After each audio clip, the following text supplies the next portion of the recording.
გამოიწეროთ არხი. შენ იცი ზღაპარი სამი გოჭის შესახებ? არა? მაშინ იმოდი და მომისმინე. მე მოგიყვები. იყო სამი ძმა გოჭი. ყველაზე პატარა ნუფნუფი. ლარმაცი იყო. მარტო სეინოვა უყვარდა. ჯვათანაძმა ნიფი მთელი დღე დასვენებას უნდებოდა. ასე გადიოდა ზაფხული. შემოდგომაც მოვიდა. ხეებზე ფოთლები გაყვიძა. მიხვდნენ ძმები გოჭები. სახლი იყო საჭირო. ზუფნობს უმცროს გოჭს ბევრი არ უჭვალია. აიღო რამდენი ჯოხი თივა და პოტროშახია ციდაპოტერაპოტე ჩიტკთანა. შუათანაძმა ნიფ-ნიფი სახლს ბიჭებიდან აშენებდა. ბევრი არ უჭვალია. და სახლი ჯმარი აშენა. აი უბროში ჯმა დაფნა.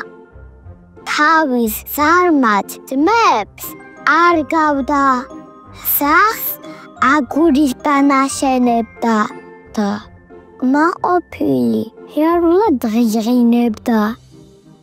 აი მე რა ტყიანი ვარ.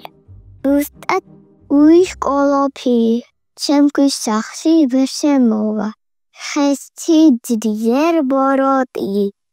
ძმები რომ მივიდა აგურის სახლი რომ ნახეს დაშინეს. რადგინოდა აგურის სახლი? უილაიჭვალი ამდენი.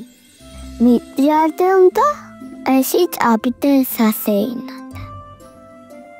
უჩე გზის მოსახვევში ავი მგელი გამოჩნდა. შეშინდნენ გოტები და სახლებისკენ გაიქჩნენ.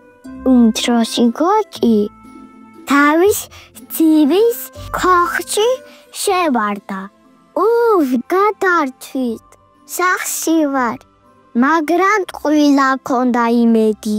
ერთი სული შეუდერა გელმა. გოხტაშალა. ნუფი შუათანაძმასთან გაიქცა. მის ბიჭის სახლში დაიმალა. ეხლა ნამდვილად გადარჩით. ქვეშ ძმებმა, მაგრამ სულ ყუილად. შეუმერა გელმამ სული და ის სახლიც დაანგრია. შეშინებული გოჭები უფრო ძმასთან გაიქცნენ. შევიდნენ აგურის სახლში. გელი ძალიან ბევრს ეჩადა, მაგრამ ამ სახლს ვერაფერი დააკლო. დაღონდა მგელი. დაინაშიოდა და მოიფიქრა. მოდი ბუხრიდან ჩაჯვრები და სამივე გოჭი წამო. მაგრამ კვიანი გოჭი იყო ნაფ-ნაფი. მუხარში ფაბი შედგა და ლიგავსო.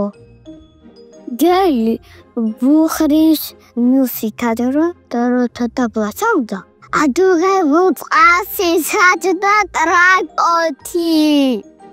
მიშველეთ ტრაკობობ ჩხელი ხანჯარი მოგწრაკონე მიშველეთ. მიროდა გამტალებული.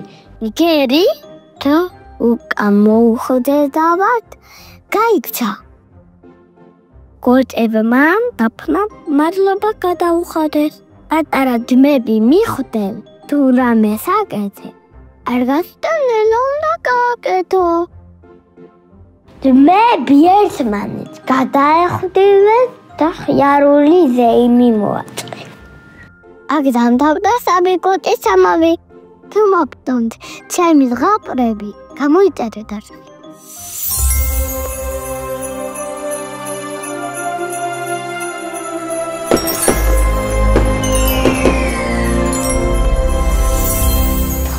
გამოიწეროთ არხი.